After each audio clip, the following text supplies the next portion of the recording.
میرے بھائیوں، انسان کی زندگی بڑی تیزی سے آگے بڑھ رہی ہے۔ قیامت کی ایک نشانی اللہ کے نبی صلی اللہ علیہ وسلم نے یہ بھی بتائی تھی، ان یتقارب الزمان، کہ وقت بڑی تیزی سے گزرے، یعنی سال مہینوں کی طرح گزرے۔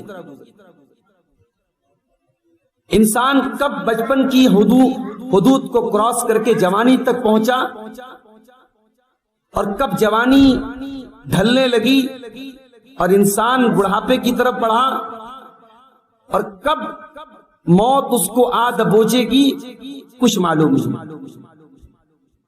ہم اپنے آس پاس دیکھتے ہیں بہت سارے جنازے، جوانوں کے جنازے بھی ہم اچھا خاصا چلتا پھرتا انسان بیمار ہوتا ہے، ڈاکٹر کے یہاں جاتا ہے، ٹریٹمنٹ ہوتا ہے، معلوم ہوا کہ صاحب کینسر ہے، ٹی بی ہے، کوئی بڑی بیماری ہے، اور بیماری کی تشخیص ہوتی ہے، دوا علاج کا پروسیس چلتا ہے، انسان چند مہینوں اور یا کبھی کبھی چند سالوں تک ہمارے بیچ میں رہتا ہے، پھر اللہ کو پیارا ہوتا ہے۔ یہ حالات ہم اپنے آنکھوں سے دیکھ رہے ہیں، اور پھر بھی ہمیں کوئی عبرت اور نصیحت حاصل نہیں۔ زندگی ہمیں محبوب ہے اور موت ہمیں ناپسند۔ ساری پلاننگ زندگی کے لیے، موت کی کوئی پلاننگ نہیں، موت کے بعد کی کوئی پلاننگ نہیں۔ قرآن مجید کی جو آیت میں نے آپ کے سامنے پڑھی ہے، یہ سورہ مومنون کی آیت ہے، قرآن کے 18ویں پارے کی آیت ہے۔ اس آیت میں اللہ نے نقشہ کھینچا ہے کہ مرنے کے بعد انسان کی تمنا کیا ہو، انسان کیا چاہے گا۔ دنیا میں تو بہت کچھ چاہتا ہے انسان، یہ کر لوں، وہ کر لوں، یہ بنا لوں، وہ بنا لوں۔ موت کو دیکھنے کے بعد انسان کیا چاہتا ہے؟ قرآن کی آیت بڑی اہم ہے۔ حتی اذا جاء احدهم الموت قال رب ارجعون، انسان کے اوپر جب موت آتی ہے، انسان کہتا ہے، اے میرے پروردگار، مجھے ایک مرتبہ تو دنیا میں لوٹا دے، ایک موقع اور دے دے، ایک چانس اور دے دے، لعلی اعمل صالحا، اور یہ چانس میں اس لیے نہیں مانگ رہا ہوں کہ بیٹی کی شادی کرنا ہے، یہ موقع دنیا میں دوبارہ آنے کا میں اس لیے نہیں مانگ رہا ہوں کہ مکان بنانا ہے، پراپرٹی بنانی ہے، یہ موقع میں اس لیے مانگ رہا ہوں لعلی اعمل صالحا، اے اللہ اب تک تو بڑی غفلت والی زندگی گزاری، اب تک تو بڑی لاپرواہی والی زندگی گزاری، بہت تیرے معاملے میں کوتاہی سے کام لیا، اے اللہ ایک موقع تو اور دے دے، میں وعدہ کرتا ہوں کہ اب کی مرتبہ میں نیک عمل کروں گا، تجھے راضی کرنے والا عمل کروں گا۔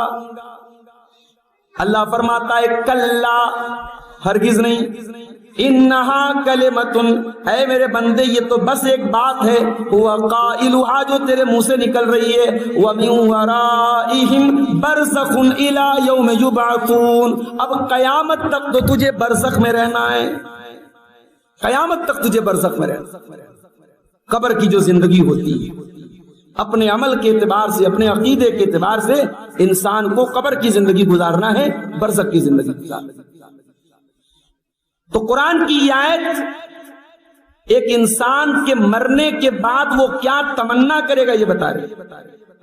امام قتادہ رحمۃ اللہ علیہ اس آیت کی تفسیر میں کہتے ہیں کہ دیکھو بندہ دوبارہ دنیا میں آنے کی مہلت مانگ رہا ہے، کس لیے؟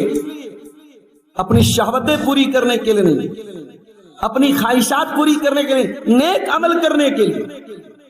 تو جس چیز کی تمنا موت کو دیکھنے کے بعد انسان کر رہا ہے، اگر انسان کوئی زندگی میں پہلے سے اپنے آپ کو تیار کیے ہوئے ہے اور وہ آلریڈی نیک عمل کر رہا ہے، امام قتادہ کہتے ہیں ایسے انسان پر اللہ کی رحمت نازل۔ میرے عزیزوں، میرے بھائیوں، آج ہمارا حال بہت برا ہے، اور خاص طور سے ہمارا وہ طبقہ جو نوجوان طبقہ ہے، جس کے اندر سب سے زیادہ طاقت ہے، جس کے اندر سب سے زیادہ انرجی ہے، جوش ہے، وہ طبقہ دین سے سب سے زیادہ دور، اور دین کے نام پر اگر دین سے جڑا بھی ہے تو پھر مسئلہ یہ بھی ہے کہ وہ کون سے دین سے جڑا ہے۔ سوشل میڈیا کا دور ہے، فیس بک کا دور ہے، یوٹیوب کا دور ہے، بھات بھات کی بولیاں ہیں، بھات بھات کے علماء ہیں، اسکالر ہیں، اس کو جس کی بات اچھی لگی، یہ تو بھائی ویرائٹی، اس کو تو ویرائٹی چاہیے۔ یہ جیسے کھانے میں جو کھانا پسند ہے وہ کھا لیتا ہے، کولڈ ڈرنک لینے جاتا ہے اپنا فیوریٹ کولڈ ڈرنک لیتا ہے، تو یہ انسان دین کے معاملے میں بھی چوزی ہو گیا ہے، اسے جس کی بات اچھی لگی لے لیا۔ اہل حدیث نوجوانوں کے اسٹیٹس پر آج صحابہ کو گالی دینے والے لوگوں کی تقریریں چل رہی ہیں۔ اہل حدیث گھر کی عورتیں ایسی تقریریں جس میں ساس بہو کے بارے میں، فیملی کے بارے میں کوئی اچھی بات کہی گئی ہو، ایسے عالم کی اور ایسے اسکالر کی جو صحابہ کا دشمن ہے، جو صحابہ کو گالیاں دیتا ہے، ایسے عالم یا ایسے اسکالر یا ایسے دائی یا ایسے اسپیکر کی تقریر اہل حدیث گھروں کی عورتیں لگا رہی ہیں اپنے اسٹیٹس پر۔ یہ افسوس کی بات نہیں ہے؟ اگر اس موبائل نے آج ہم کو اس لیول تک پہنچا دیا ہے تو بند کر دینا چاہیے۔ یہ سوشل میڈیا اگر ہمیں علم حاصل کرنے کی راہیں اگر اس نے ہمارے لیے آسان کی ہے تو گمراہی کو بھی بہت آسان کر دیا ہے۔ بڑے بڑے بہروپیے بیٹھے ہوئے ہیں اور سب دین کا نام لے رہے ہیں، سب کے پاس دین کے نام کا چورن ہے، سب کہہ رہے ہیں صاحب ہم قرآن حدیث والے ہیں، کوئی کہہ رہا ہے کہ صاحب ہم تو وہ بات بتا رہے جو علماء نے نہیں بتائی۔ اچھا بھائی، ایسی کون سی بات ہے جو علماء نے نہیں بتائی اور آج کا یہ چھوٹ بھیا بتا رہا ہے؟ بھائی نبی کی حدیث ہے نا، اللہ کے نبی نے فرمایا لا تزال طائفۃ من امتی ظاہرین علی الحق، میری امت میں ایک جماعت ایسی ہمیشہ رہے گی۔ لا تزالو عربی زبان میں لا تزالو یہ کسی چیز کے فار ایور ہمیشہ رہنے کے لیے لایا جاتا ہے، یعنی ہر دور میں وہ جماعت رہے گی۔ اب یہ اگر آج 2024 میں 2023 میں کوئی آگے کہتا ہے میں وہ بات بتا رہا ہوں جو اب تک علماء نے نہیں بتائی، اس کا مطلب کہ پچھلے 100 سال تک وہ جماعت نہیں تھی، وہ لوگ نہیں تھے جو حق پر چلنے والے تھے۔ یہ آیا ہے 2024 میں یہ بتا رہا ہے کہ میں حق پر ہوں۔ تو میرے بھائیوں، دین سے ہمارا نوجوان جڑ بھی رہا ہے، غلط پلیٹ فارم پر جڑ رہا ہے۔ کتنے نوجوان ہیں ان کی زندگی میں نہ دینداری ہے، نہ نماز ہے، نہ تقوی ہے، وہ بیٹھ کر کے ڈسکس کر رہے ہیں صاحب حضرت علی حضرت معاویہ میں جنگ ہوئی، کون حق پر تھا؟ ارے بھائی تو ہے کون؟ تیری اوقات کیا ہے؟ تو بیٹھ کر کے طے کر رہا ہے کہ صحابہ میں کون صحیح تھا کون غلط تھا؟ میں ایک بات جانتا ہوں، صحابہ کے درمیان اختلاف ہوا، مگر وہ اختلاف، اس اختلاف میں ہم شامل نہیں ہوئے۔ جب ہم شامل نہیں ہوئے تو نہ ہم 3 میں ہیں نہ 13 میں، ہم ان کا اختلاف اللہ کے حوالے کر، ہمیں یہ ڈیسائیڈ کرنے کا ادھیکار ہی نہیں ہے کون صحیح تھا کون غلط تھا۔ ہم اتنا جانتے ہیں کہ ہر وہ انسان جس نے ایمان کی حالت میں جناب محمد رسول اللہ صلی اللہ علیہ وسلم کا دیدار کیا، آپ سے ملاقات کی، آپ کی صحبت کا فیض اٹھایا اور ایمان کی حالت میں اس کا انتقال ہوا، وہ صحابی۔ اور جتنے صحابہ ہیں قرآن کہتا ہے کلا وعد اللہ الحسنی، ہر صحابی سے جنت کا وعدہ ہے۔ بھئی قرآن کے فتوے سے بڑا تو کوئی فتویٰ نہیں نا، قرآن کہہ رہا ہے کہ ہر صحابی جنت۔ جب قرآن کہہ رہا ہے ہر صحابی جنتی ہے تو تیری زبان تو آ کر کے کہہ رہا ہے صاحب فلاں فلاں صحابی تو حضرت علی کے باغی تھے۔ اچھا باغی تھے، اور قرآن تو کہہ رہا ہے جب کوئی جماعت بغاوت کرے فقاتلوا التی تبغی، تو باغی سے جنگ کرو، باغی کو مار ڈالو۔ تو تیرے حساب سے وہ باغی تھے تو پھر ان کا قتل بھی صحیح ہو گیا تیرے حساب سے۔ کیا بول رہا ہے، کیا بک رہا ہے؟ اور ہمارا نوجوان ایسے لوگوں کو فالو کر رہا ہے۔ اب بڑا مسئلہ یہ ہے کہ ہمارے نوجوان کی نظر میں آج کے دور میں کسی انسان کے کامیاب ہونے کی علامت کیا ہے؟ اس کے فالوورز۔ بھائی فالوورز کی اگر آپ بات کریں تو بالی ووڈ کے بڑے بڑے جو ہیرو ہیروئن ہیں ان کے تو کروڑوں اور ملینز اور بلینز میں فالوور ہیں، تو کیا ان کا ناچ گانا، ان کی بے حیائی، ان کی بدکاری، ان کی زناکاری وہ برحق ہو جائے گی؟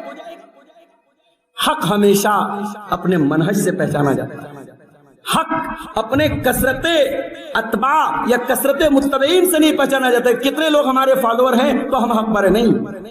نبی نے اسلام کی دعوت شروع کی، آپ کے ماننے والے چند لوگ تھے۔ ابراہیم علیہ السلام نے توحید کی دعوت دی، اکیلے تھے، ایک وہ ایمان لائے، ایک ان کی بیوی ایمان لائے، ایک ان کا بھتیجا ایمان لایا۔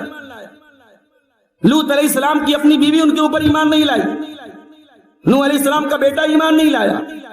تو ہمیں کتنے لوگ فالو کرتے ہیں یہ میٹر نہیں کرتا، ہماری دعوت کیا ہے، ہمارا منہج کیا ہے، ہمارا عقیدہ کیا ہے، یہ بہت بڑی چیز ہے۔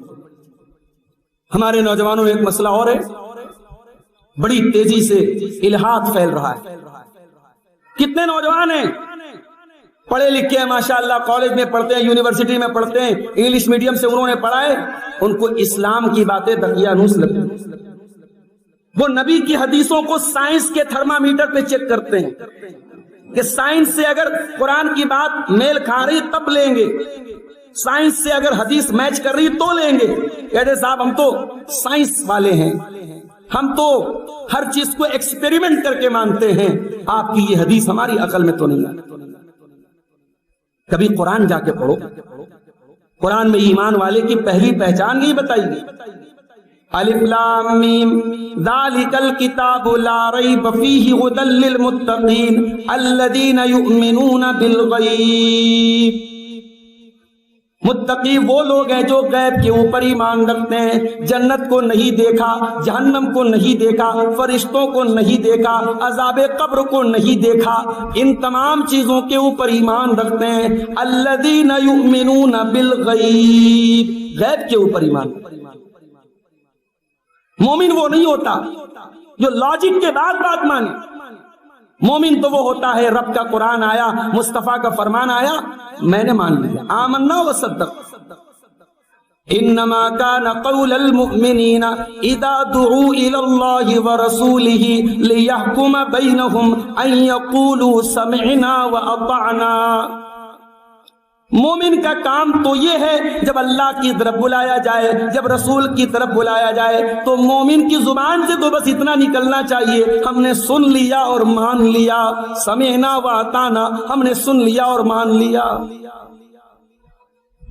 قرآن آنے کے بعد لاجک لگائیں گے آپ، حدیث کے آنے کے بعد لاجک لگائیں گے، یہ ہمارے نوجوانوں میں بڑی تیزی سے یہ نظریہ بھی پھیل رہا ہے۔ ہمارے نوجوان بہنوں کی ایک بڑی تعداد، ہم تو بہت خوش ہیں صاحب، ہماری لڑکی تو ایسے اسکول میں کالج میں پڑھ رہی ہے جہاں صرف لڑکیاں پڑھ رہی ہیں، لڑکوں کے ساتھ اپنی لڑکیوں کو نہیں پڑھا رہے ہم تو خوش ہیں صاحب۔ ہماری لڑکی گھر سے نقاب میں جا رہی ہے، نقاب میں آ رہی ہے، تعلیم حاصل کر رہی ہے، مگر آپ کی بیٹی جن لڑکیوں کے ساتھ پڑھ رہی ہے اس میں وہ لڑکیاں بھی ہیں جن کے گھروں میں نہ کوئی روک ٹوک ہے، نہ پابندی ہے، نہ شرم و حیا ہے، نہ پردہ ہے، نہ دین ہے، وہ زناکاری بھی ہو رہی ہے، لڑکیوں کے ناجائز تعلقات بھی ہیں، ان کے یہاں شراب بھی پی جا رہی ہے، ان کے یہاں اسموکنگ بھی ہو رہی ہے، ان لڑکیوں کے ساتھ آپ کی بیٹی پڑھ رہی ہے، ظاہر ہے اس کا اثر تو قبول کرے گی۔ آپ نے پابندیاں لگائی، وہاں کوئی پابندی نہیں، اور انسان کی تو فطرت ہے نا، انسان کو پابندی اچھی نہیں لگتی۔ آپ کی بیٹی اپنی سہیلی کے گھر گئی، دیکھا وہاں تو بڑی آزادی ہے، نہ پہننے پر کوئی پابندی ہے، نہ کھانے پر کوئی پابندی ہے، نہ گھومنے پر کوئی پابندی ہے۔ مسلمان لڑکیوں کو وہ لائف سٹائل اچھا لگ رہا ہے، اور آپ خون کے آنسو رونے کا مقام ہے کہ آج ہمارے اتر پردیش کے بعض شہروں سے یہ خبریں آئی ہیں کہ ایسی لڑکیاں مرتد ہوئی ہیں جنہوں نے 8-8 سال مدرسوں میں عالمہ کا کورس۔ کہاں پانی مر رہا ہے، کہاں ہم نے کوتاہی کی، ہماری تربیت میں کہاں کمی رہ گئی کہ 8 سال تک مدرسے میں بخاری اور مسلم پڑھنے والی اور حدیثیں پڑھنے والی لڑکی آج مرتد ہو رہی ہے۔ ہم اسکولوں اور کالجوں کی کیا بات کریں؟ اس کا مطلب یہ ہوا کہ ہم اپنے بچوں کو، اپنی بچیوں کو جو دین کا ڈوز ملنا چاہیے وہ ڈوز نہیں دے رہے۔ ہمارے بچے دین سے بس جڑے ہیں، ایک رسمی تعلق ہے کہ ہاں میرا نام فاطمہ ہے، میرا نام عائشہ ہے، میں مسلمان گھر میں پیدا ہوں، صرف رسمی تعلق ہے۔ دین سے جو ایک عقیدت ہوتی ہے، محبت ہوتی ہے، دین سے جو ایک لگاؤ ہوتا ہے، وہ لگاؤ ہمارے اندر، اور ظاہر ہے جب وہ لگاؤ باپ کے اندر نہیں، ماں کے اندر نہیں، گھر کے اور افراد کے اندر نہیں، تو بیٹیوں کے اندر کیسے پیدا ہو؟ 90% مسجدوں میں آج عورتوں کے لیے انتظام نہیں۔ جمعہ کا خطبہ ہو رہا ہے، امام صاحب خطبہ دے رہے ہیں، دین کی باتیں بتا رہے ہیں، قوم کی بیٹیاں اس سے محروم ہیں۔ بھائی مرد حضرات تو جلسوں میں بھی جا رہے ہیں، تقریروں میں بھی جا رہے ہیں، عورتیں گھر کے اندر رہ رہی ہیں، وہ دین کہاں سے سیکھیں؟ کبھی آپ نے اس پر غور کیا؟ ہماری عورتیں دین سے دور ہیں، ہماری بیٹیاں دین سے دور ہیں، تو یہ بہت بڑی وجہ ہے ہماری بیٹیوں کے مرتد ہونے۔ اور آگے بڑھیے، ہمارے نوجوانوں کی ایک بڑی تعداد آج نماز سے دور ہے۔ مسجدیں ماشاءاللہ قائم ہیں، لیکن آپ مسجدوں کا جا کے آپ حال دیکھیں، نماز میں کہیں ایک صف ہو رہی ہے، کہیں دو صف ہو رہی، شاندار مسجد بنی، نمازی ملیں گے بھی تو ادھیڑ عمر کے لوگ، بوڑھے لوگ، نوجوان نہیں ملیں گے۔ یہ نوجوان کیا کر رہا ہے؟ بہت بزی ہے کیا؟ یہ بہت بزنس کر رہا ہے، بہت کاروبار کر رہا ہے؟ اگر واقعی میں یہ بزی ہے تو اپنے اس بزی نوجوان بھائی سے میں کہنا چاہتا ہوں کہ تیرا بزنس، تیرا کاروبار، تیری نوکری نماز سے بڑھ کے نہیں۔ اللہ قرآن میں کہتا ہے رجال لا تلہیہم تجارت ولا بیع عن ذکر اللہ واقام الصلاة وایتاء الزکاة یخافون یوما تتقلب فیہ القلوب والابصار۔ میرے اللہ والے بندے تو وہ ہیں، میرے نیک بندے تو وہ ہیں، وہ کاروبار بھی کرتے ہیں، وہ بزنس بھی کرتے ہیں، وہ لین دین بھی کرتے ہیں، مگر جب نماز کا ٹائم آ جائے وہ سب کچھ چھوڑ کر کے اللہ کو یاد کرتے ہیں۔ ان کا کاروبار، ان کا بزنس ان کو اللہ کے ذکر سے غافل نہیں کرتا، کیونکہ ان کے دل میں ڈر ہے قیامت کے دن کا، جس دن انسان کی کلیجے اور انسان کی آنکھیں الٹ پلٹ جائیں گی، نہ انسان کا دل اپنی جگہ رہے گا، نہ انسان کی آنکھیں اپنی جگہ رہیں گی۔ آخرت کا ڈر نہیں ہے۔ ایک بڑی تعداد آج نماز سے دور ہے، اور صاحب نبی پر مرنے مٹنے کی بات ہو رہی ہے، کہیں نبی کی توہین ہو گئی، نبی کا کارٹون بن گیا، ہمارا نوجوان سڑکوں پہ نکلنے کے لیے، نعرہ لگانے کے لیے اور جان دینے کی بات کر رہا ہے۔ ارے تو جان بعد میں دینا، پہلے جو نبی کی جان تھی پہلے وہ تو پڑھ۔ یہ نماز تیرے نبی کی جان تھی، تیرے نبی کا سکون تھی، تیرے نبی کا چین تھی۔ نماز کا ٹائم ہوتا تھا، اللہ کے پیارے حبیب حضرت بلال سے کہتے تھے یا بلال ارحنا بالصلاۃ، اے بلال جلدی سے نماز کھڑی کرو تاکہ محمد الرسول اللہ کے دل کو سکون ملے صلی اللہ علیہ وسلم۔ یہ نماز وہ عبادت تھی، اللہ کے پیارے نبی کہتے تھے جو الت قرۃ عینی فی الصلاۃ، میری آنکھوں کی ٹھنڈک نماز ہے۔ یہ نماز وہ عبادت تھی، اللہ کے پیارے نبی اپنی زندگی کے آخری ایام میں، آخری دنوں میں، جب آپ کی وفات کا ٹائم بالکل قریب تھا، جس وقت آپ کی زبان سے آواز بھی صحیح طریقے سے ادا نہیں ہو رہی تھی، اس حالت میں اللہ کے پیارے نبی نے کہا تھا الصلاۃ الصلاۃ وما ملکت ایمانکم، اے میری امت کے لوگوں نماز کی پابندی کرتے رہنا، نماز کا خیال کر، نماز سے دور ہے۔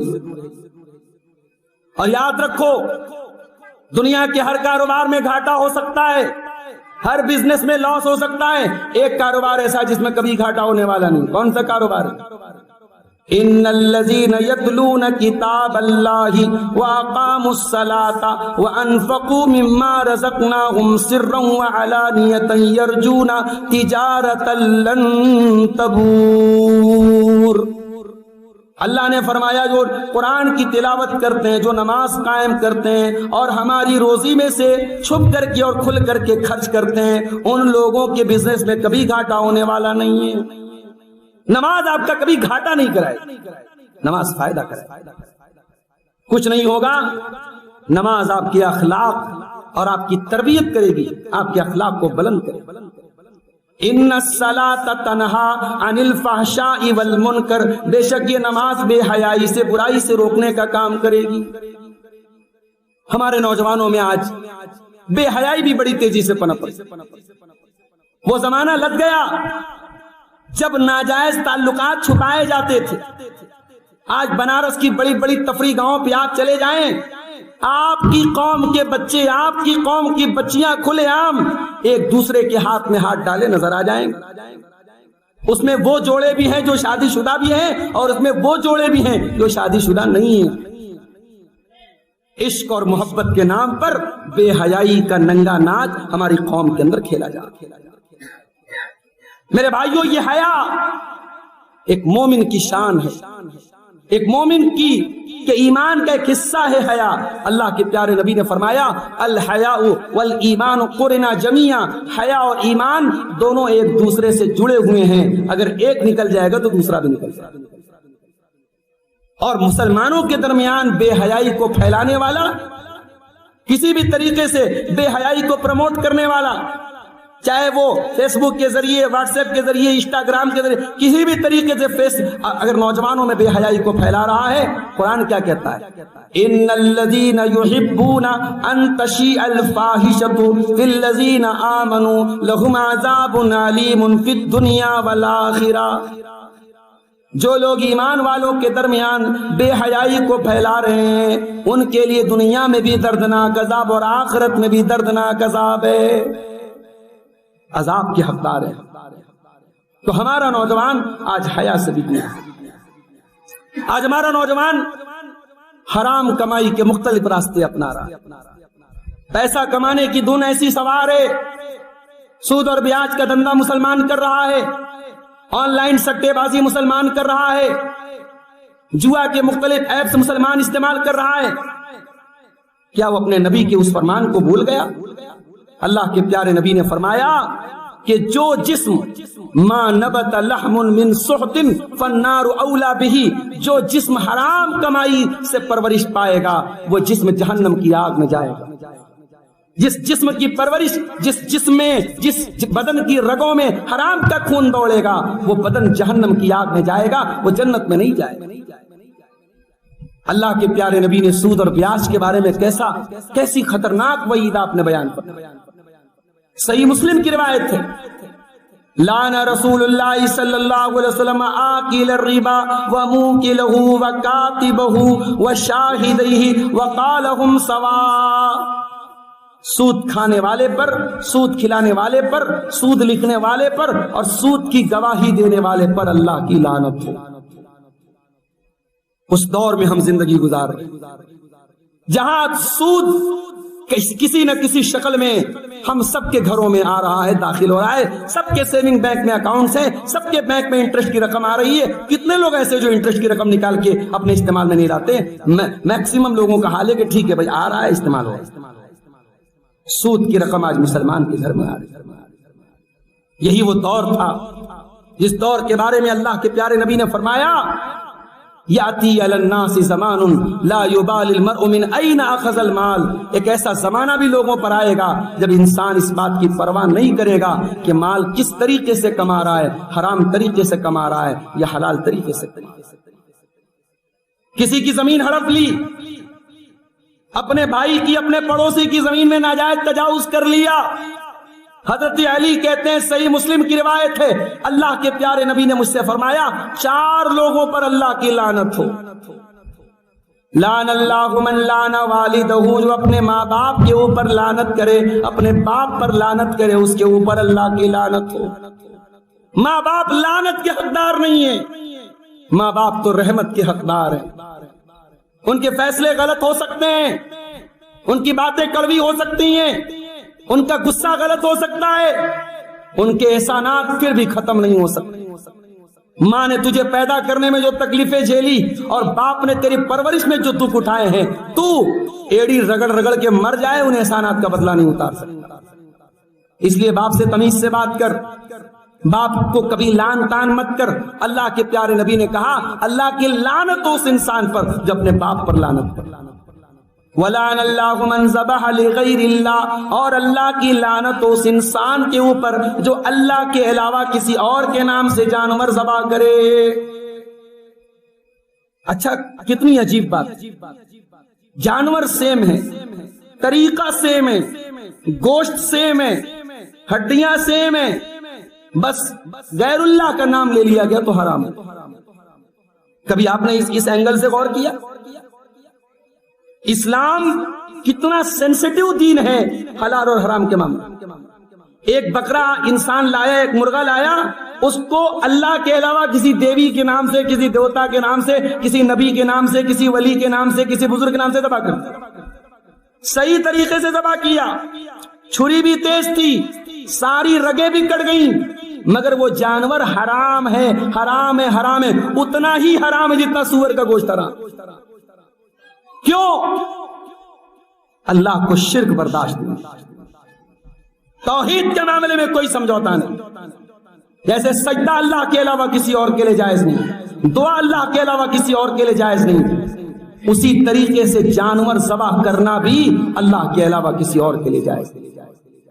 اللہ کے نبی نے کہا اللہ کی لعنت اس انسان پر جو غیر اللہ کے لیے جانور ذبح کرے۔ وَلَعَنَ اللَّهُ مَنْ آوَى مُحْدِثًا، اور اللہ کی لعنت اس انسان کے اوپر جو کسی بدعتی کو پناہ دے۔ وَلَعَنَ اللَّهُ مَنْ غَيَّرَ مَنَارَ الْأَرْضِ، اور اللہ کی لعنت اس انسان کے اوپر جو زمین کے نشانات کو مٹا دے، جو اپنے بھائی کی زمین کو ہڑپنے کے لیے، اپنے پڑوسی کی زمین پر ناجائز قبضہ کرنے کے لیے زمین کے نشانات کو مٹا دے۔ کتنی 420 آج ہو رہی، نقلی سگنیچر کر کے، نقلی گواہی لا کر کے کس طریقے سے دوسروں کی زمین پہ لوگ ناجائز قبضہ کر۔ اللہ سے ڈرنا چاہیے میرے بھائی، یہ زمین یہیں رہے گی، یہ جائیداد یہیں رہے گی، ہمیں خالی ہاتھ دنیا سے جانا ہے۔ 2 گز زمین کے نیچے جب ہم دفن ہوں گے، ہماری حرام کی بنائی گئی پراپرٹی، ہمارے حرام کے کمائے گئے پیسے ہمارے کام نہیں آئے۔ تو آج ہمارا نوجوان حرام کمائی کے راستے کی طرف بڑی تیزی سے جا رہا ہے۔ اور آگے بڑھیے، ہمارے نوجوانوں کو ایک چیز اور بہت تباہ و برباد کر رہی ہے، اور وہ چیز ہے زناکاری اور بدکاری، اور اس کے بہت سارے اسباب ہیں۔ اس دور میں جب کہ ہم اپنی آنکھوں سے دیکھ رہے ہیں کہ زنا کرنا انتہائی آسان ہو چکا ہے، ایک نوجوان لڑکے کے لیے، ایک نوجوان لڑکی کے لیے زنا کے راستے پر چلنا بہت آسان ہے، کوئی ڈر نہیں ہے اس کو، نہ پولیس کا ڈر ہے، نہ قانون کا ڈر ہے، نہ سماج کا ڈر ہے، ان سارے ڈروں سے نپٹنے کے طریقے موجود ہیں۔ جس دور میں زنا اتنا آسان ہو چکا ہے، اس دور میں بھی ہمارے یہاں جہیز کا لین دین ہو رہا ہے، اس دور میں بھی ہمارے یہاں شادیاں اتنی مہنگی ہو گئی ہیں کہ غریب آدمی کو شادی کرنے کے لیے لوگوں سے بھیک مانگنی پڑے، قرضے لینے پڑے۔ ہمیں چلو بھر پانی میں ڈوب مرنا چاہیے میرے بھائی۔ نبی کے دور میں زنا مشکل تھا، کنوارا زنا کرے گا 100 کوڑے کھائے گا، شادی شدہ زنا کرے گا پتھروں سے مار مار کے ختم کر دیا جائے گا۔ عورتیں پردہ کر رہی ہیں، مرد گھر سے نکلتے نگاہیں جھکا کے چلتے ہیں۔ اس دور میں، جس دور میں اتنی دینداری تھی، تقویٰ تھا، اس دور میں تو نکاح اتنے آسانی سے ہو جاتا تھا کہ چند روپیوں میں، چند پیسوں میں ولیمہ کا انتظام ہے، اچھی بات ہے، نہیں ہے تب بھی نکاح ہو جاتا۔ بیوی کو مہر میں دینے کے لیے سونا چاندی ہے، اچھی بات ہے، نہیں ہے تو بڑی معمولی مہر میں بھی نکاح ہو جاتا۔ اور آج کے دور میں جب زنا اتنا مشکل ہو گیا، ہم بڑی بڑی باتیں کر رہے ہیں صاحب، سماج بڑا گندا ہو گیا ہے، سماج کو ہمیں سماج گندگی سے نہیں بچ سکتا ہے جب تک ہم نکاح کے سسٹم کو آسان نہیں۔ ہمارے یہاں رشتے ناتوں میں کیا دیکھتے صاحب؟ اسٹیٹس دیکھتے۔ ہمارے اسٹیٹس کا رشتہ نہیں ہے تو لکھ جتنا بھی دیندار رشتہ ہو، دیندار لڑکے کا رشتہ آیا بیٹی کے لیے، لڑکا اچھا کھا کما رہا ہے، پڑھا لکھا ہے، دیندار ہے، صحیح عقیدے پر ہے، صحیح منہج پر ہے، ہمیں قبول نہیں ہے۔ کیوں صاحب؟ گھر بڑا چھوٹا ہے۔ حالانکہ ایسا نہیں لڑکی والے بڑے محل میں رہ رہے، مگر اگر لڑکی خوبصورت ہے، پڑھی لکھی، تو ان کو محل میں بھیجنا ہے۔ ہم دیندار رشتوں کو ترجیح نہیں دے رہے ہیں۔ کتنے تو ہم ایسے بھائیوں کو جانتے ہیں جنہوں نے اسٹیٹس کے چکر میں اپنے بچوں اور بچیوں کی شادی ایسے گھروں میں کی ہے جہاں باقاعدہ قبر پرستی ہوتی۔ اہل حدیث گھروں کی لڑکیاں گئی ہیں، عید کا دن آتا ہے، جس بچی نے بچپن سے جوانی تک اپنے ماں باپ کے ساتھ عید کی نماز پڑھی ہے، آج بیچاری مجبور ہے عید کی نماز نہیں پڑھ سکتی۔ رشتوں میں دینداری کو ترجیح دو میرے بھائی، توحید کو ترجیح دو. اللہ کے پیارے نبی صلی اللہ علیہ وسلم فرمایا اذا خطب الیکم ممن ترضون دینہ وخلقہ، جب تمہاری بیٹیوں کے لیے ایسا رشتہ آئے، لڑکا دیندار ہے، لڑکا با اخلاق ہے، فزوجوہ، تو اپنی لڑکیوں کی شادی کر دو. الا تفعلوا، اگر ایسا نہیں کرو گے، تکن فتنۃ فی الارض، زمین کے اندر فتنہ پھیلے گا اور بہت فساد پھیلے گا. ہمارے نوجوانوں کی ایک پرابلم اور ہے، ہمارے نوجوان وقت کا بہت غلط استعمال کرتے ہیں. کتنے نوجوان ہیں فیس بک پہ لگے ہیں، ریلز پر ریلز دیکھے جا رہے ہیں، یوٹیوب پر شارٹس دیکھے جا رہے ہیں، ٹائم کی کوئی قدر نہیں. اللہ کے پیارے نبی نے فرمایا دو نعمتیں ایسی ہیں جس کی لوگ قدر نہیں کرتے، جس کے بارے میں لوگ دھوکے میں پڑے ہوئے ہیں. نعمتان مغبون فیہما کثیر من الناس، دو نعمتوں کی لوگ قدر نہیں کرتے. الصحت والفراغ، ایک تندرستی کی نعمت ہے، آج صحت مند ہو، آج تندرست ہو، کوئی گارنٹی نہیں 1 سال بعد بھی تندرست رہو. ہم نے اپنی آنکھوں سے دیکھا ہے اچھا خاصا چلتا پھرتا نوجوان پچھلے سال ہم سے ملا اور اس سال خبر آئی شیخ صاحب دعا کر دیجئے کینسر کی بیماری ہو گئی ہے، 1 مہینے کے بعد انتقال کی خبر آئی. ہم نے اپنے آس پاس دیکھا ایسے نوجوانوں کو بلڈ کینسر ہو گیا، ہاسپٹل کے بیڈ پر دم توڑا، تڑپ کے دم توڑ دیا. میرے بھائیوں، بیماریاں آپ سے پوچھ کے نہیں آئیں گی، موت آپ سے پوچھ کے نہیں آئے گی. اس وقت کی قدر کرو میرے بھائی، اس جوانی کی قدر کرو. زندگی کے ایک لمحے کو اللہ کی رضا کے لیے گزارنے کی کوشش کرو. اللہ کے پیارے نبی فرماتے ہیں لا تزول قدم ابن آدم من عند ربہ یوم القیامہ، قیامت کے دن انسان اپنی جگہ سے ٹس سے مس نہیں ہو سکتا ہے جب تک 5 سوالوں کا جواب نہ دے. یہ 5 سوال ایک عالم دین سے بھی ہوں گے اور ایک عام آدمی سے بھی ہوں گے، یہ بنارس کے شہر میں رہنے والوں سے بھی ہوں گے، یہ آرورا کے کسی گاؤں میں رہنے والے سے بھی ہوں گے. یہ ہر مسلمان سے نہیں، ہر انسان سے ہوں گے یہ 5 سوال. پہلا سوال کیا ہوگا؟ ان عمرہ فیما افنا، تو نے اپنی زندگی کو کہاں گزارا، تیرا ٹائم کہاں گزرا، تیرے اوقات کہاں گزرے.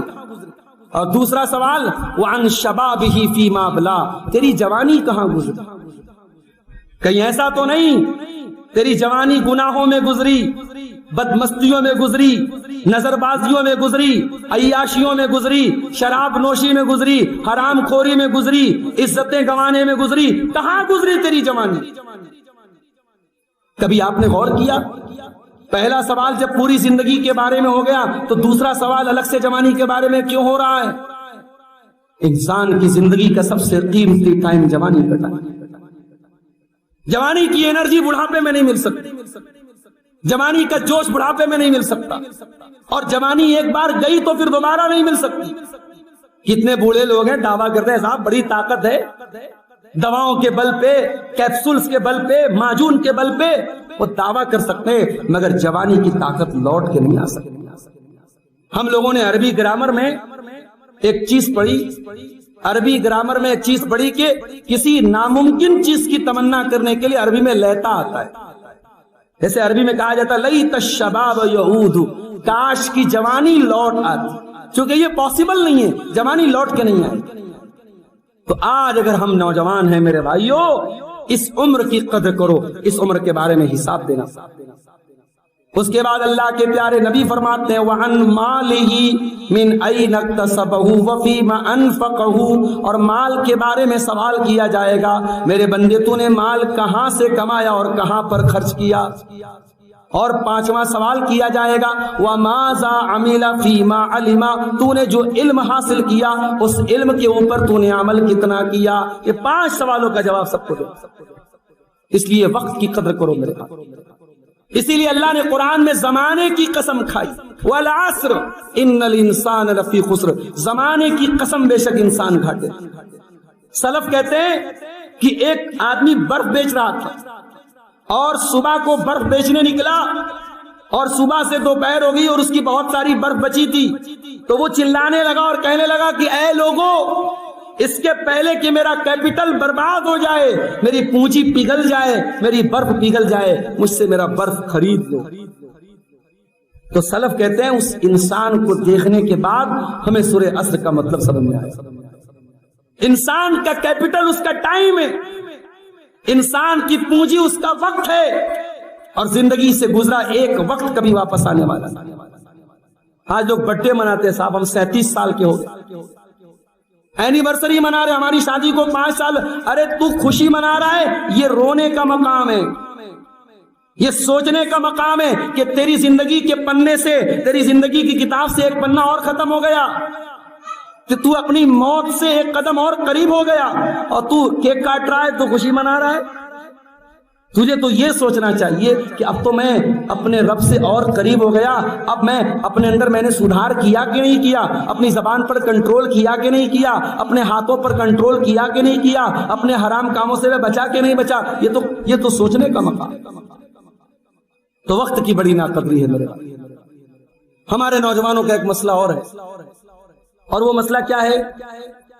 ہمارا مطمح نظر، ہماری سوچ، ہمارا ٹارگٹ دنیا سے شروع ہے اور دنیا پر ختم۔ ہم جب اپنے کارنامے بیان کرتے ہیں کیا بولتے ہیں؟ اتنی زمین خریدی، اتنی جائیداد بنائی، اتنا مکان بنایا، اتنا پیسہ کمایا، بس اسی پر شروع، اسی پر ختم۔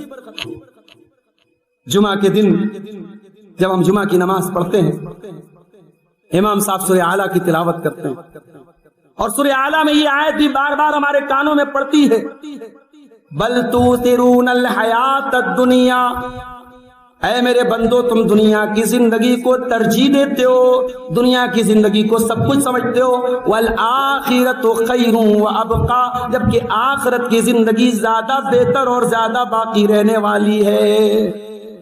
آخرت کا کتنا ڈر ہے ہمارے، آخرت کی کتنی فکر ہے۔ آخرت کی فکر ہوتی تو یہ بے ایمانیاں ختم ہو جاتی، یہ کرپشن ختم ہو جاتا، یہ بھائی کا بھائی حق مار رہا ہے، یہ چیز ختم ہو جاتی، یہ جو ہمارے گھروں میں رشتوں ناتوں میں جو یہ خرابیاں ختم ہو جاتی ہیں اگر آخرت کا ڈر پیدا ہو جاتا۔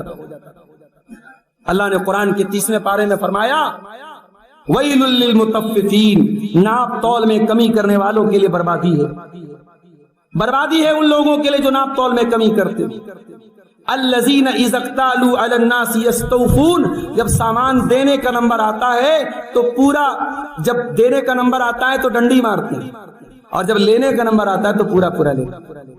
الذین اذا اکتالوا علی الناس یستوفون، جب لیتے ہیں تو پورا لیتے ہیں، وَإِذَا كَالُوهُمْ أَوْ وَزَنُوهُمْ يُخْسِرُونَ، اور جب دینے کا نمبر آتا ہے تو ڈنڈی مارتے ہیں۔ الا یظن اولئک انہم مبعوثون، کیا یہ لوگ یہ نہیں سوچتے کہ انہیں ایک دن مرنے کے بعد اللہ کے یہاں جانا ہے؟ لیوم عظیم، قیامت کا دن ہوگا، بہت بڑا دن ہوگا، یوم یقوم الناس لرب العالمین، اس دن تمام لوگ اللہ کے سامنے کھڑے، اس دن کا بھی ڈر ہمارے اندر ہونا چاہیے۔ دنیا میں کیمرے لگے ہوتے ہیں، چوریاں رک جاتی ہیں، مسجدوں سے مائک چوری ہوتے تھے، کتنی مسجدوں میں کیمرے لگ گئے، چوری بند ہو گئی۔ گلی گلی میں آج کیمرے لگ گئے، آج چوری کی یا چھینیتی کے واقعات کم ہو گئے کیمرے کی وجہ سے۔ یہ کیمرہ لگا تو انسان سوچنے پر مجبور ہو گیا کہ نہیں صاحب کیمرہ لگا۔ ہمیں دنیا کے کیمرے کا ڈر ہے، اللہ کے کیمرے کا ڈر نہیں ہے۔ اللہ کا کیمرہ ہر انسان کے ساتھ لگا۔ ارے اللہ کا کیمرہ تو ہمارے دل کے اندر بھی جھانک رہا ہے، دل میں کیا چل رہا ہے۔ اوپر سے تو سلام کر دیا، مسکرا کے مل بھی لیے، اگر اندر بغض ہے، اندر حسد ہے، اندر دشمنی ہے، اللہ کا کیمرہ تو وہ بھی دیکھ رہا ہے۔ یعلم خائنۃ الاعین وما تخفی الصدور، اللہ تمہاری آنکھوں کی چوریوں کو بھی جانتا ہے، اور اللہ تمہارے دلوں میں چھپے ہوئے راز بھی جانتا ہے۔ اس اللہ سے ہمیں ڈرنا چاہیے، لیکن آج ہمارا نوجوان نہیں ڈر رہا، ہمارے نوجوان کے دل سے آخرت کا ڈر نکل گیا۔ ارے مردوں کو دفنانے کے ٹائم لوگ ہنس رہے ہیں، چٹکلے بازی چل رہی ہے قبرستان میں گڑے ہو کر، جبکہ قبرستان وہ جگہ ہے، یہ عبرت کی جا ہے، تماشا نہیں۔ قبرستان میں جانے کے بعد انسان کو سوچنا چاہیے آج میں دوسرے کی مٹی میں آیا ہوں، کل لوگ میری مٹی میں آئیں گے، وہاں اے سی نہیں لگا ہوگا، وہاں کولر نہیں ہوگا، وہاں میں مٹی سے پیدا ہوا تھا اور مٹی پہ لیٹا رہوں گا، اسی قبر میں مجھے جانا ہے۔ قبرستان جا کے یہ یاد کرنا چاہیے۔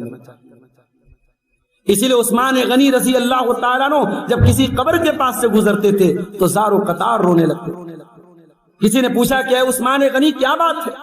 جنت کی بات ہوتی ہے تو آپ نہیں روتے ہیں، جہنم کی بات آتی ہے تو آپ نہیں روتے ہیں، لیکن قبرستان جا کر کے رونے لگتے ہیں. تو عثمان غنی کہتے ہیں میں نے اپنے پیارے نبی محمد رسول اللہ صلی اللہ علیہ وسلم کو فرماتے ہوئے سنا ہے ان القبر اول منزل من منازل الاخرہ، بے شک قبر آخرت کی پہلی منزل ہے. جس نے قبر کی منزل کو پار کر لیا اس کے لیے آگے کی منزل آسان. تو ہمارا نوجوان نہ قبر کے بارے میں سوچ رہا ہے، نہ قیامت کے بارے میں سوچ رہا ہے، نہ آخرت کے بارے میں. دنیا سے شروع دنیا پر ختم. مگر یاد رکھو میرے نوجوان بھائیوں، دنیا کے بعد بھی ایک اور دنیا ہے. یہ دنیا کتنے دن رہے گی اور یہ دنیا کی زندگی کتنے دن ہمارا ساتھ دے گی؟ ایک دن وہ آئے گا جب ہمیں پچھتانا پڑے گا. اس سے پہلے کہ ہمیں پچھتانا پڑے ہم ابھی سے اپنے آپ کو چیت لیں اور اپنے آپ کو اللہ کے سامنے جواب دہی کے لیے تیار کر لیں. ہمارے لیے انجام کے اعتبار سے یہی بہتر ہے. اور آخری دو چیزیں بیان کر کے بات ختم کروں گا. ہمارے نوجوانوں میں بڑی تیزی سے ایک اور چیز چل رہی ہے، اور وہ کیا ہے؟ اور وہ چیز ہے اپنی طاقت کا غلط استعمال. کوئی نوجوان ہے، اگر اس کا جسم طاقتور ہے، اس کو مار دیا، اس کو پیٹ دیا، اس کو آنکھیں دکھا دیا، اس کو ناز ہے صاحب میں باڈی بلڈر آدمی، مجھ سے کون لڑے گا. کوئی اگر سماج میں رتبے والا ہے، اپنے رتبے کا غلط استعمال. اگر کسی کو پولیٹیکل پاور حاصل ہے، اپنے پاور کا غلط استعمال. یاد رکھو یہ جسم کی طاقت، یہ عہدے کی طاقت، یہ کرسی کی طاقت، یہ ساری طاقت ایک دن چھن جائے گی اور رب کریم آواز دے گا لمن الملک اليوم. آج کس کے ہاتھ میں پاور ہے؟ آج کس کے ہاتھ میں بادشاہت ہے؟ آج کس کے ہاتھ میں حکومت ہے؟ اور دنیا کے بڑے بڑے بادشاہوں کے ہاتھ میں ہے. آج طاقت اللہ کے ہاتھ میں ہے. آج مظلوموں کو انصاف ملے گا، آج ظالموں سے قصاص لیا جائے گا، آج ہر ایک کو اپنے کرتوتوں کا حساب دینا پڑے گا. میرے پیارے ساتھیوں، اللہ کے پیارے نبی فرماتے ہیں لَتُؤَدُّنَّ الْحُقُوقَ إِلَىٰ أَهْلِهَا. او لوگو دنیا میں لوگوں کے حق ان کو دے دو، ورنہ قیامت کے دن تم کو دینا پڑے گا. حَتَّى يُقَادَ لِلشَّاةِ الْجَلْحَاءِ مِنَ الشَّاةِ الْقَرْنَاءِ، یہاں تک کہ قیامت کے دن سینگ والی بکری نے اگر بغیر سینگ والی بکری کو مارا ہے تو بکری کو بھی بکری سے قصاص دلوایا جائے گا، بکری کو حساب دینا پڑے گا. طاقت کا غلط استعمال مت کرو، طاقتور بنو، جسم کو طاقتور بناؤ. ہمارے ملک میں آج ہم لوگ ڈسکس کرتے ہیں کہ صاحب حالات بڑے خراب ہیں، حکومت کی طرف سے یہ مسئلے ہیں، پرشاسن کی طرف سے یہ مسئلے ہیں. میں کہتا ہوں سارے مسئلے ایک طرف، آپ اپنے آپ کو ملک کے قانون کے دائرے میں رہ کر کے اپنے آپ کو مضبوط بناؤ. آپ اپنے نوجوان بچوں کو اعلیٰ تعلیم دلاؤ. ملک میں جو ہمارے ملک میں جو پرشاسنک سیوائیں ہوتی ہیں اس میں ہمارے لوگ کیوں پیچھے ہیں؟ اس میں ہم بھی آگے آئیں. اور آج آپ دیکھیں بہت سارے علاقوں میں غازی پور میں ایک گاؤں ہے، 12 گاؤں، 12 میں وہاں گیا ہوں. پورے گاؤں میں سینکڑوں لوگ پولیس میں ہیں. تو ہم لوگ صاحب کبھی کبھی کہتے ہیں ہمارے ساتھ بڑا بھید بھاؤ. کوئی بھید بھاؤ نہیں ہوتا. آپ کوشش تو کریں، محنت کریں. آج پورا گاؤں پولیس کی تیاری کرتا ہے، وہاں سینکڑوں لوگ پولیس میں سروس کر رہے ہیں. آپ اپنے بچوں کو اچھا وکیل بنائیں، جج بنائیں. آپ اپنے بچوں کو محنت کر کے IAS کے ایگزام کی تیاری کرائیں. اس ملک میں ہمارے باپ داداؤں کا خون شامل ہے، ان کی قربانیوں سے یہ وطن آزاد ہوا ہے. ہم اس کو ایسے ہی چھوڑ دیں گے کیا؟ ہم اس ملک کی خدمت بھی کریں گے اور اس ملک میں اٹھنے والی ہر ناانصافی کا منہ توڑ جواب بھی دیں. اپنے آپ کو اس لائق بناؤ. بھائی تمہارے پاس بولنے کا سلیقہ نہیں، تمہارے پاس کوئی پلیٹ فارم. آج سارے نیوز چینل نفرت کی آگ پھیلا رہے ہیں. ہم بیٹھ کے رو رہے ہیں صاحب یہ نیوز چینل والے ہمارے خلاف بڑا پروپیگنڈا کر رہے ہیں. بھائی تیری تعداد ملک میں کتنی ہے؟ اگر ہندوستان کے سارے مسلمان 1-1 روپیہ اکٹھا کریں، آسانی سے ان کا اپنا ایک نیوز چینل ہوگا، اس پہ صحیح نیوز پھیلاؤ، آپ غلط نیوز مت پھیلاؤ. مگر ہمیں تو صاحب جذباتی باتیں اچھی لگتی ہیں. کتنی فیک نیوز، کتنی فرضی خبریں ہمارا نوجوان فیس بک پر، سوشل میڈیا پر وائرل کرتا رہے. سوشل میڈیا بھی بہت بڑی طاقت ہے. اس طاقت کا صحیح استعمال کیا جائے بڑے کام ہو سکتے ہیں، مگر اس طاقت کا غلط استعمال کر کے آج فالتو چیزوں میں ہمارا نوجوان لگا ہوا۔ تو اپنی طاقت کا صحیح استعمال کرو، طاقت کا مس یوز مت کرو میرے بھائی۔ اللہ کے پیارے نبی فرماتے ہیں المؤمن القوی خیر واحب الی اللہ من المؤمن الضعیف، اللہ تعالیٰ کو طاقتور مومن زیادہ محبوب اور زیادہ پسند۔ ہمارے نوجوانوں کا ایک مسئلہ یہ بھی ہے، نیکی کا حکم دینا اور برائی سے روکنا، یہ ایک مومن کی ذمہ داری ہے، اس کی ڈیوٹی ہے، اس امت کی ذمہ داری ہے۔ کنتم خیر امت اخرجت للناس، اے مسلمانوں تم بہترین امت، تمہیں لوگوں کے لیے نکالا گیا ہے، تم نیکی کا حکم دیتے ہو، برائی سے روکتے ہو۔ ہمارے کتنے نوجوان یہ کام کر رہے ہیں؟ کیا یہ کام صرف عبدالغفار صاحب کا ہے، یہ مولانا عبدالحق صاحب کا ہے، یہ ہمارے امیر صاحب کا، علماء کا کام ہے؟ اگر آپ کے علاقے میں کوئی برائی پھیل رہی ہے، ہمارے نوجوانوں کی بھی ایک یونٹ ایسی ہونی چاہیے کہ جو برائی سے دوسروں کو روکے اور خود بھی برائی سے دور رہے، جو دوسروں کو نیکی کا حکم دے اور خود بھی نیکی پر قائم رہے۔ یہ ہر نوجوان کو اس کام میں بھی اپنا رول ادا کرنا چاہیے، اور یہ رول اگر ہم ادا نہیں کریں گے، ہم برائی سے نہیں روکیں گے، برائی ہو رہی ہے ہم سوچیں گے یار ہمارا کیا جاتا ہے، اگر یہ سوچ ہے تو یہ بربادی کی سوچ، اور یہ سوچ جب پیدا ہوگی تو دعائیں قبول نہیں ہوگی۔ اللہ کے پیارے نبی فرماتے ہیں لَتَأْمُرُنَّ بِالْمَعْرُوفِ وَلَتَنْهَوُنَّ عَنِ الْمُنْكَرِ، جب تک تم نیکی کا حکم دیتے رہو گے اور جب تک برائی سے روکتے رہو گے تب تک تو معاملہ ٹھیک رہے گا۔ أَوْ لَيُوشِكَنَّ اللَّهُ أَنْ يَؤُمَّكُمْ بِعِقَابٍ مِّنْهُ، ورنہ اللہ کی طرف سے ایسا عذاب آئے گا کہ تم اللہ سے دعائیں کرو گے اور تمہاری دعا قبول نہیں ہوگی۔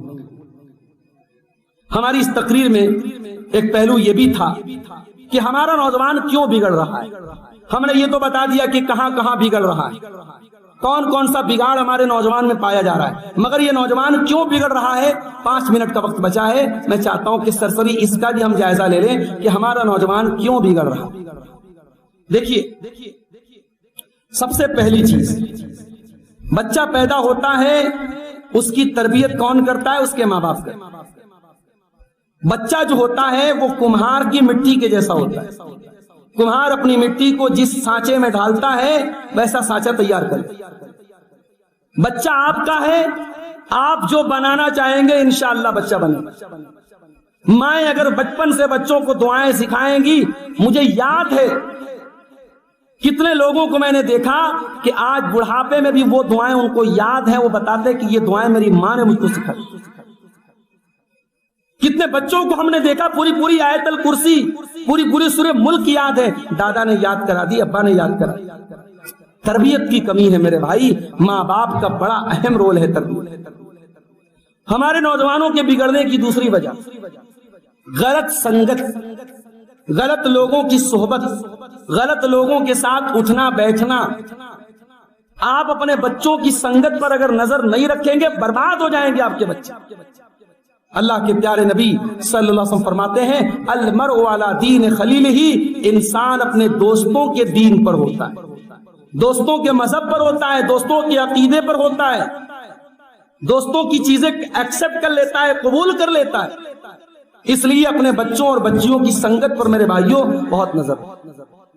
اور تیسری وجہ جو نوجوانوں کی بگاڑ کی ہمیں نظر آ رہی وہ ہے میڈیا کا پروپیگنڈا۔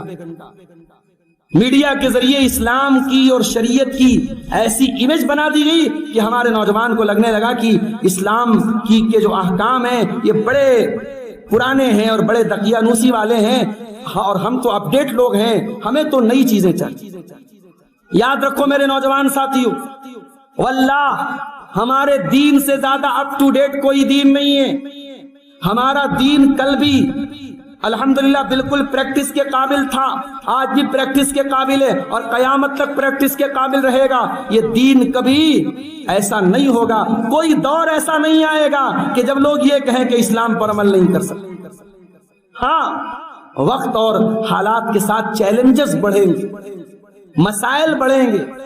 آج آپ دیکھ لیں کوئی لڑکی پردے میں چل رہی ہے تو لوگ باتیں بناتے ہیں صاحب یہ تو بڑی پردے باز ہے، عورت ننگی چلے لوگ اتنا تانا نہیں ماریں گے، پورے بدن کو دکھائے لوگ تانا نہیں ماریں گے.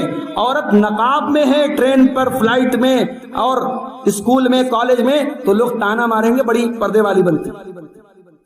نوجوان داڑھی مڑوا کے ہجڑا بن جائے لوگ کہیں گے بڑا اسمارٹ لگ رہا ہے, بڑا ہینڈسم لگ رہا ہے. اور وہ نوجوان داڑھی رکھ لے, اس کا کپڑا ٹخنے کے اوپر ہو جائے تو لوگ کہتے ہیں بڑا کٹر آدمی ہے, بڑا کٹر آدمی ہے, بڑا سخت آدمی ہے. تو دین کے نام پر چیلنجز بڑھیں گے, مگر ان چیلنجز کو بھی ہمیں دل کی خوشی کے ساتھ قبول کرنا ہے. اللہ کے نبی کے حدیث سنا کے بعد ختم کر رہا ہوں. اللہ کے پیارے نبی نے فرمایا بدا الاسلام غریبا وسيعود كما بدا غریبا. اسلام شروع ہوا تھا تو اجنبی تھا. اسلام پر عمل کرنے والے مٹھی بھر لوگ تھے, دنیا کی نظروں میں اجنبی تھے, اور ان قریب ایسا دور آئے گا اسلام پر عمل کرنے والے اجنبی ہو جائیں گے. اللہ کے پیارے نبی صلی اللہ علیہ وسلم فرماتے ہیں فطوبى للغرباء, جب ایسا دور آ جائے تو اجنبیوں کو خوشخبری سنا دینا, دین پر عمل کرنے والوں کو خوشخبری سنا دینا. ارے جب ہمارے نبی نے اور صحابہ نے اتنی تکلیفیں اٹھائی ہیں, اگر دین پر عمل کرنے کے لیے دو چار تانے سننے پڑے, دو چار گالیاں سننی پڑے. ابھی بنارس کے بجٹیا کا واقعہ آپ کے سامنے ہے. 28 سال پرانے کیس کی فائل کھلی اور جماعت کے کئی بزرگ آج جیل میں گئے ہیں. دعا کیجیے اللہ ان کی رہائی کا انتظام کرے, ان کے لیے کوششیں چل رہی ہیں. معاملہ کیا تھا؟ اللہ کی توحید کا معاملہ تھا, ایک شرکیہ عمل اور ایک بدعت کے رد کا معاملہ تھا. جماعت کے بزرگوں نے اس بدعت کا رد کیا تھا اور مار پیٹ کی نوبت آئی تھی. اور جب پولیس کیس ہوا, آج دونوں طرف کے کئی لوگوں کو جیل کی سزا سنائی گئی. اس میں کئی لوگ بڑے بزرگ ہو چکے ہیں, 70 سال کے 75 سال کے بزرگ ہیں. آج اللہ کی توحید کی خاطر وہ گئے.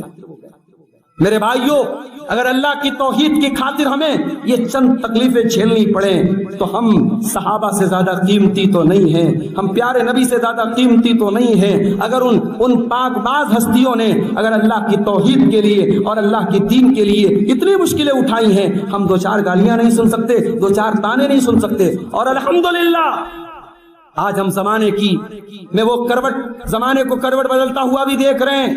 وہ زمانہ لگ گیا جب توحید کی بات اور سنت کی بات کرنا بڑا مشکل تھا. آج الحمدللہ دنیا کے چپے چپے پہ توحید و سنت کی آواز پہنچ چکی ہے. صحابہ کا منہج, اہل حدیث کا منہج, سلفی منہج آج الحمدللہ ملک نہیں دنیا کے کونے کونے تک پہنچ چکا ہے. اللہ کی فطرت کو دبایا نہیں جا سکتا ہے. میرے بھائیوں, ہم یہ عقیدہ اور ایمان رکھتے ہیں کہ پیارے نبی نے جو طریقہ ہمیں دیا تھا, جو منہج ہمیں دیا تھا, الحمدللہ ہم اسی منہج کی طرف دعوت دیتے ہیں, اسی طریقے پر دعوت دیتے ہیں اور علل اعلان کہتے ہیں ہمارے منہج میں اگر کوئی کمی ہے, ہمارے عقیدے میں کوئی کمی, آؤ اگر تم قرآن و حدیث کی روشنی میں ہم سے بات کرو گے ہم رجوع کرنے میں دیر نہیں کریں گے. مگر ہاں, قرآن و حدیث سے ہٹ کر اور صحابہ کے منہج سے ہٹ کر ہم کسی چیز کو برداشت نہیں کر سکتے. چاہے سامنے والا جتنا ہی دنیا کی نظر میں محترم ہو, ہم اس کا احترام نہیں کر سکتے اگر وہ اس منہج کے خلاف ہے, اس طریقے کے خلاف ہے جو طریقہ ہمیں اللہ کے نبی نے دیا ہے اور جس طریقے پر صحابہ کرام قائم تھے. دعا ہے رب العالمین سے اللہ تعالیٰ ہمیں اس منہج حق پر قائم رہنے کی اور اس منہج حق پر سب کو دعوت دینے کی توفیق عطا فرمائے. رب العالمین ہمیں بدعات و خرافات سے بچائے, ہمارے نوجوانوں کی خاص طور سے اللہ تعالیٰ اصلاح فرمائے, ان کے اندر پائی جانے والی برائیوں کو رب العالمین دور کرے اور ہمیں اپنی زندگی میں آخرت کی تیاری کی توفیق عطا فرمائے. آمین. وآخر دعوانا الحمدللہ رب العالمین. والسلام علیکم ورحمۃ اللہ.